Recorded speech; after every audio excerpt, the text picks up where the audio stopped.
大家好，我是小高姐。今天我们来看看万能面团，可以用来做很多面食的面团。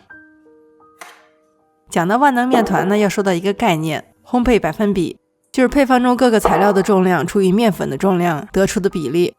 例如400克面粉，240克水，240除以400等于 0.6， 就是 60%。那么配方中水的百分比就是 60%。同理，酵母的用量是4克，那么它的百分比是 1%。盐的用量是2克，那么它的百分比是 0.5%。 为什么要用到烘焙百分比呢？因为它有一个好处，看到一个配方，不管它的用量，你只要看到水的百分比，你就知道它是一个什么样的面团。水分高于 70% 的一般是比较软的面团，而且你看它还有点粘手。在食谱中，法棍的配方面团非常软，水的百分比是 76%。 再比如早餐面包，水的百分比是 75%，你就知道它是一个软面团。而水分低于 50% 的是比较硬的面团，你看得出来它比较干，也不太好揉。例如手擀面的配方，水的百分比是 44%。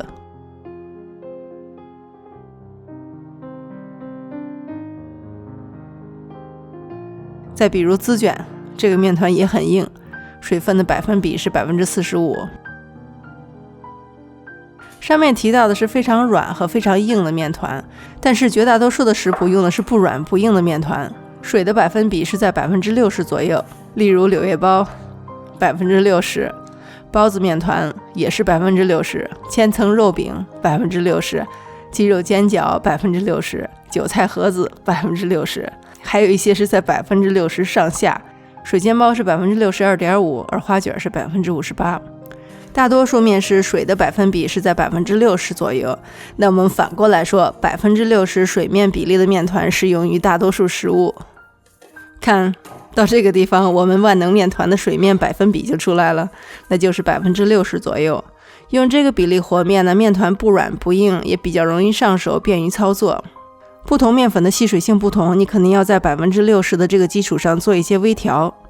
水和面粉的比例搞定之后呢，剩下就容易了。我们来看看酵母、盐、糖和油脂对面团的影响。酵母主要作用就是发泡，酵母发酵受到时间和温度的影响，但是呢，通常酵母的用量是在 1% 左右。如果你只需要一点点发泡，可以少放。例如韭菜盒子面团只用到了 0.2%。盐的作用主要是提供咸味，收紧面筋和抑制酵母繁殖。一些特殊的食谱中呢，会用到很多盐，但是简单家常的食谱，盐的用量不超过 1%。 当盐用的很少的时候呢，这些作用都不明显，所以呢，你不放盐也没有关系。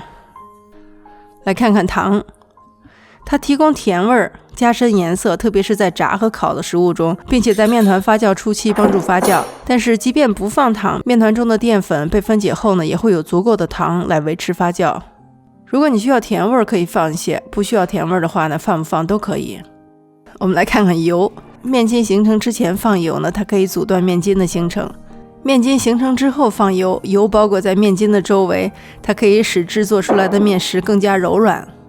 我自己的原则就是烤的食物我一般都会放油脂，煮的食物面条之类的我一般不放油，其他食物呢可以放也可以不放。另外2个面团中经常加入的食材呢是鸡蛋和牛奶。来看看鸡蛋，蛋黄可以帮助烤制或者炸制的食物上色，蛋清相当于水，鸡蛋呢也可以增加风味。牛奶，食谱中的牛奶一般可以跟水互换，牛奶比水多了一点脂肪、蛋白质和非常淡的奶香味。牛奶中的乳糖呢，也可以使烤制的食物颜色加深。